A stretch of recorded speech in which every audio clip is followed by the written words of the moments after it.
Eu confesso que não foi fácil reunir quase que todas as mentiras do Lula, mas aqui vão elas. Em primeiro lugar, a clássica, quando o Lula fala que basicamente inventava números e ficava por isso mesmo. Eu cansei de viajar o mundo falando mal do Brasil, gente. Era bonito a gente viajar o mundo e falar, no Brasil tem 30 milhões de crianças de rua, no Brasil tem 30 milhões, a gente nem sabia, tem não sei quantos milhões de abortos, era tudo clandestino, mas a gente ia citando números, sabe? Se o cara perguntasse a fonte, a gente não tinha, mas a gente ia citando números. Mas eu estava dizendo, porque no Brasil tem 25 milhões de crianças de rua, eu era aplaudido calorosamente pelos franceses. Quando eu terminei de falar, o Jaime Lerner falou assim para mim, ô Lula, não pode ter 25 milhões de crianças de rua, Lula. Porque senão a gente não conseguiria andar nas ruas, Lula. É muita gente. E dá para perceber que é uma prática meio comum do Lula inventar números. No Brasil tem 19 milhões de pessoas passando fome, 33 milhões de brasileiros vão dormir sem ter o que comer e 800 milhões de pessoas passando fome. Nós temos 800 milhões de pessoas que vão dormir toda noite sem ter o que comer. Ele ainda teve a pachorra de comparar o investimento tecnológico como se fosse um investimento inútil. Isso não toca na nossa consciência?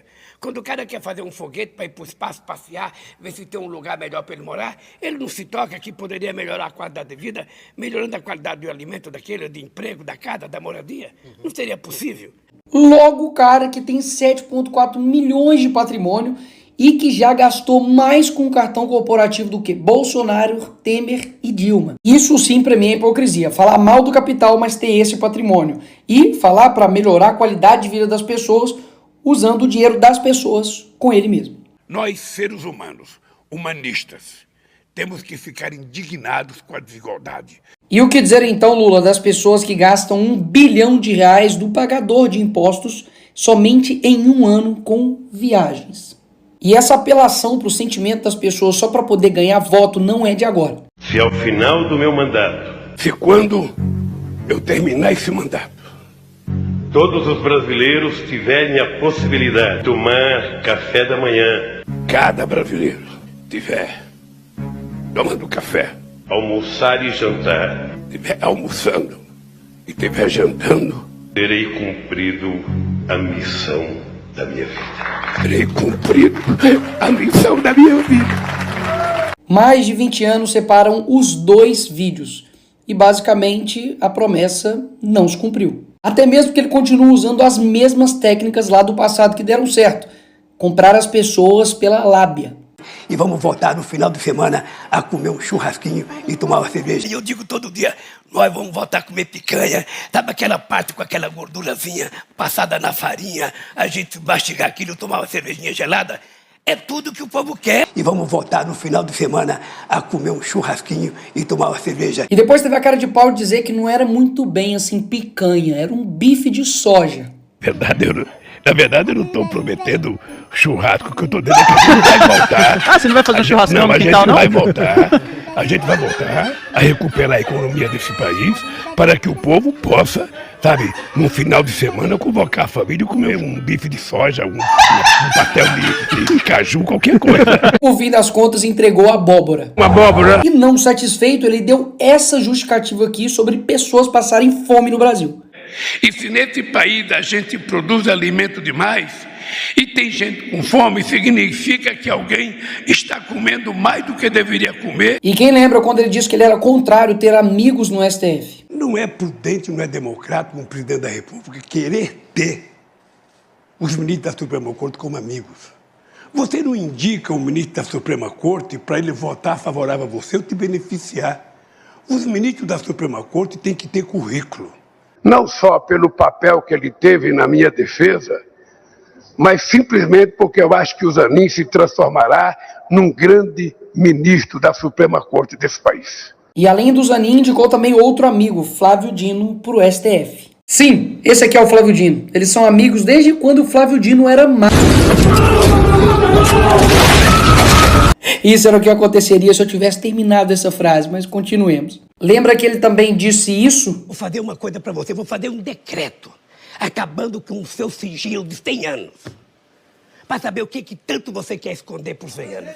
Eu vou fazer um decreto, assinar, para saber o que esse homem esconde por 100 anos. E agora eleito, adivinha? Adivinha? Ele meteu o sigilo de 100 anos em mais de 1.332 pedidos. É tanta mentira que eles contradiz toda hora. Eu, quando namorava, muito tempo atrás, no Luxemburgo, eu tinha uma Garruchinha 22. Agora escuta. Quem é que quer comprar arma? É o crime organizado e algumas pessoas que não querem fazer bem para ninguém. O cara até chegou a culpar o Bolsonaro pelos imóveis que foram perdidos lá no Alvorada. Só que adivinha, não estava perdido, estava lá e ele encontrou depois de 10 meses. E ele ama dizer que não é corrupto e que nunca roubou nada. Diga. Tá, o que eu roubei? E para não falar, é o Nicolas que está acusando ele, eu vou deixar o Antônio Palocci, ex-ministro do Lula, falar então. No fim do seu segundo mandato, aí ele preparou sua aposentadoria. Recebeu 300 milhões da Odebrecht numa conta corrente de disponibilidade, recebeu seu sítio, que foi feito, combinado para seu uso, o apartamento do qual já foi condenado. Eu, pessoalmente, levei pacotes de 50 mil reais, algumas vezes, ao presidente Lula. E não tem como brigar com a realidade. Lula foi condenado a 12 anos e 11 meses por corrupção e lavagem de dinheiro na ação da Lava Jato. Depois da história você já sabe, né? Basicamente o STF descondenou o Lula. E aí tem gente que fala, a Lava Jato foi tudo uma maçã, tudo uma mentira, o Lula é inocente. Não. Até mesmo porque já foram 25 bilhões que já retornaram aos cofres públicos de dinheiro desviado durante os governos petistas. Se teve devolução de dinheiro roubado, é porque alguém roubou. E depois de tudo isso, ele ainda tem a coragem de dizer isso. Se tem uma coisa que eu me orgulho nesse país, e não baixa a cabeça para ninguém, é que não tem nesse país uma viva alma mais honesta do que eu. E o que eu quero mostrar nesse vídeo é que a mentira, ela tem poder. Obviamente não mais do que a verdade, mas ela também faz o seu estrago. Até mesmo porque, para pensar, num país com 220 milhões de pessoas, será que não tem ninguém melhor para dirigir o nosso país do que esse cara? Mas por que, afinal de contas, isso acontece? Porque as pessoas preferem mentiras que acalentam o coração e acalmam seus ouvidos do que verdades que confrontam, que algumas das vezes vão ser amargas e ruins aos ouvidos, mas que no final das contas vai fazer você enxergar a verdade. E por fim, deixar esse vídeo aqui que se tem um dia que minha alma foi lavada, foi esse dia. Mentiroso, ex-presidiário, traidor da pátria.